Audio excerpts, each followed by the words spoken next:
Hello friends, welcome to Telugu drama web stories. ఎలా ఉన్నారండి? అందరూ బాగున్నారా? ఓకే, మరి స్టోరీలోకి వెళ్ళిపోదామా? ఒక ఆడపిల్ల అతని జీవితంలోకి వచ్చి అల్లోకొల్లోలం చేస్తే అతని కోరికని కాదని విచ్ఛిన్నం చేయబోతుందా? సూర్య లాంటి వ్యక్తిని కాదనటానికి కూడా ధైర్యం చాలటం లేదు. కావ్య నాకు అవునని కాదని చెప్పడానికి ఏమిటి ఇంత ఆలోచిస్తున్నారు? నేను శివాని చెప్పినట్లు బ్యాడ్ హస్బెండ్ని అని భయపడుతున్నారా? లేదు, మీరేమిటో నాకు తెలుసు, కానీ నేనున్న పరిస్థితిలో ఎస్ చెప్పలేను. అయినా ఇంత ఆలస్యంగా ఈ నిర్ణయం తీసుకున్నారేమిటి? మీకు నా గతం తెలిసాక నన్ను పెళ్లి చేసుకోవడానికి ఇష్టపడతారని ఎలా అనుకోను? ఒక అమ్మాయి విసిరిపారేసిన వస్తువుని ఆప్యాయంగా మీరు దగ్గరికి తీసుకుంటారని నేను ఎలా అనుకోను? ఒకరి పట్ల విఫలం అయ్యాక ఏదో సంకోచం నన్ను మీకు చాలా దూరంగా నిలబెట్టింది. ఇప్పుడు కూడా మీ వదిన చొరవ చేసుకొని మన ఇద్దరి మనస్థితిని కనిపెట్టి మీ అన్నయ్య గారిని ఒప్పించాక నేను చొరవ చేసి చూపించాను. కావ్యకి ఒక్కసారి అనుమానాలు, భయాలు అన్నీ మబ్బులు కరిగిపోయాయి. అంటే మా అన్నయ్య వదిన మీతో మాట్లాడారా? అన్నయ్య కూడా మిమ్మల్ని అంగీకరించాడా? ఓ, ఎంత హాయిగా ఉందో! ఆ విషయం ముందరే చెప్పొచ్చు కదా. అతని చేతిలోంచి గులాబీ అందుకుంటూ అంది. మీ అన్నయ్య ఒప్పుకున్నారు కాబట్టే నన్ను పెళ్లి చేసుకునేందుకు అంగీకరించావా? నీ మనసులో ఎప్పుడు ఈ తలుపే రాలేదా? సూర్య, అలా ఆలోచించటానికి నాకున్న అర్హత ఏమిటి? మీరా కుబేరులు, నేను మామూలు మిడిల్ క్లాస్ అమ్మాయిని. మీరేమో మన్మధులు, నేను సామాన్యమైన ఆడపిల్లను. అయినా మీకు తెలుసు నా మనసంతా ఆక్రమించింది కేవలం నా చదువే అని. ఇప్పుడు కూడా నాకేమిటో నమ్మకం కలగటం లేదు. కలలా అనిపిస్తోంది. కళ్ళు మూసుకుంటే మీరెక్కడ మాయమవుతారో అని భయంగా ఉంది. నాదొక చిన్న రిక్వెస్ట్. ఇద్దరు స్థిమితంగా కూర్చున్నాక అన్నాడు సూర్య. ఏమిటది? ఏ చిన్న మనస్పర్ధలు రాకుండా జీవితం గడవదు. అలాంటప్పుడు ఎలాంటి పరిస్థితుల్లోనూ నన్ను వదిలిపెట్టనని నాకు డైవర్స్. కావ్య గట్టిగా అతని నోరు మూసేసింది. నేను ఏదైనా బాధ్యతగా తీసుకుంటే ఎప్పటికీ వదలనని మీకు తెలిసే ఉండాలి. ఒకవేళ మీకు నా మీద ప్రేమ పోయి వెళ్ళిపోమ్మన్నా మిమ్మల్ని వదిలి నేను ఎక్కడికి వెళ్ళను. దానికి మనిద్దరం చేయవలసింది ఒకటే. నాకు బాధించే నిర్ణయాలు మీరు తీసుకోవద్దు. మీకు ఇష్టం లేని పనులు నేను చేయను. చూద్దాం మనం ఎలా కలిసి ఉండామో. సూర్య చేతిని తన చేతుల్లోకి ఆత్మీయంగా తీసుకుంటూ అంది కావ్య. మీరు పక్కన లేకపోతే ఈ జీవితం అసంతృప్తిగానే ఉంటుంది.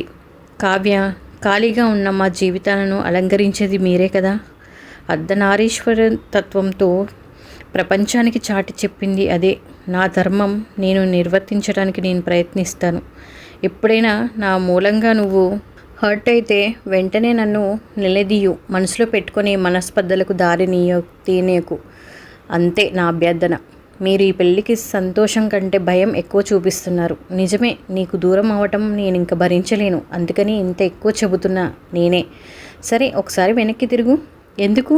సూర్య నవ్వి ఆ రోజు దోహాలో కొన్న కే అన్న రవ్వల లాకెట్ చైన్ తీసి ఆమెకు చూపించాడు. అంటే మీరు ముందే ఊహించుకున్నారా?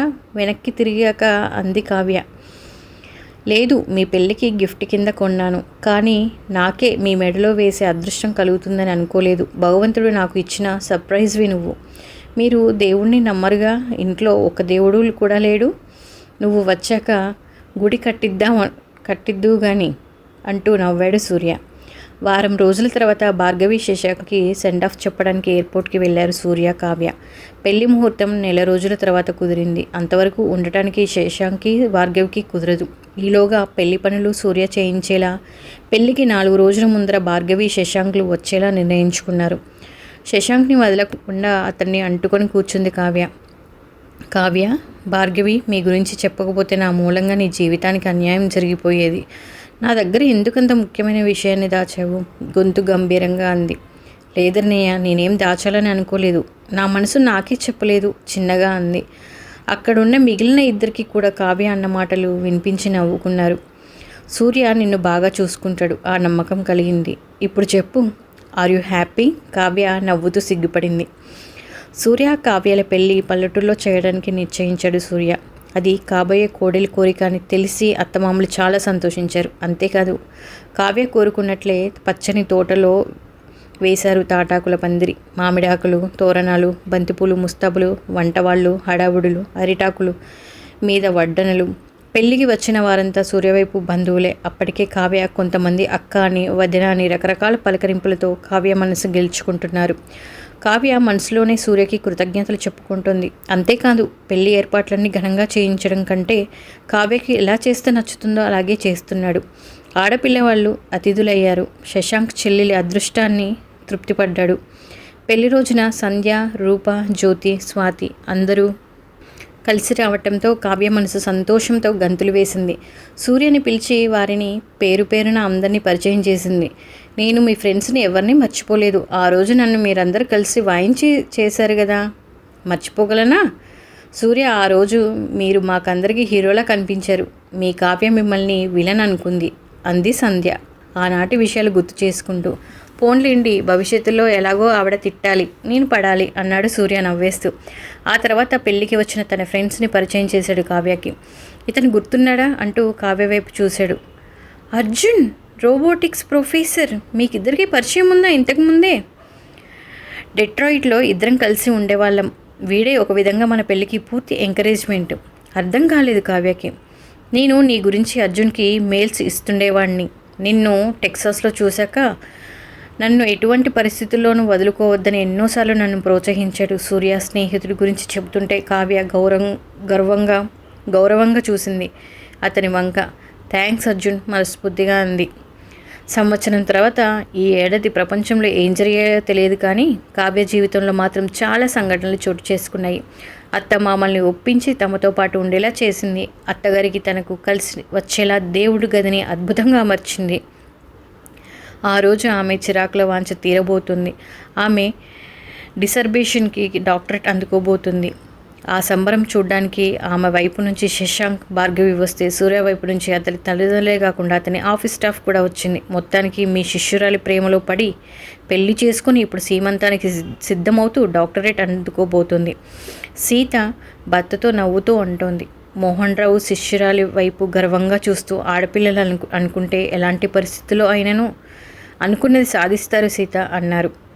సూర్య కావ్యని మెల్లగా నడిపించుకుంటూ స్టేజ్ మీదకి తీసుకెళ్లాడు. తన వంశాంకురాన్ని అందివ్వబోతున్న భార్య మీద ఎనలేని గౌరవం సూర్యకి. మాతృత్వం కంటే ముందు డాక్టరేట్ సొంతం చేసుకుంది కావ్య. ఇదండి మన మనసు మాట వినదు స్టోరీ. నచ్చిందా మీకు? సో నచ్చినట్లయితే ఒక చిన్న లైక్ అండ్ సబ్స్క్రైబ్ చేసుకోండి. సో మరో కొత్త స్టోరీతో మీ ముందుకు వస్తాను.